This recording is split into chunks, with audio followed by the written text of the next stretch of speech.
هاي يا حلوين، عاملين ايه؟ جبت لكم بقى دريسات الاطفال القطن الخطيره، شكلها تحفه. هي شعيرات قطن كده، مش قطن 100%، يعني هي برضو القريبه من الخامه الفايبر المريحه الناعمه. اشكالها خطيره زي ما انتم شايفين، الالوان تحفة. التيكت مكتوب عليه من مقاس سنتين لحد 10 سنين، طبعا ده بيختلف على حسب طول البيبي، فاحنا ممكن نقول مثلا من سنتين ل6 سنين. هيكون مناسب قوي.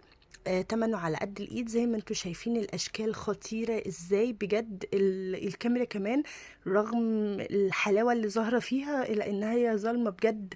اشكال الدرس، الاشكال احلى من بعض، والالوان خطيرة، ودرس مريح جدا وناعم. ومش حرماكم من حاجة، عامله لكم برضو عرض ال3 قطع، يعني اي حد هياخد 3 قطع سواء بقى من نفس المقاس او مقاسات مختلفة هياخد ديسكاونت حلو قوي. فاي حد يشوف الفيديو دوت لايك الفيديو عشان يوصل لكل الناس.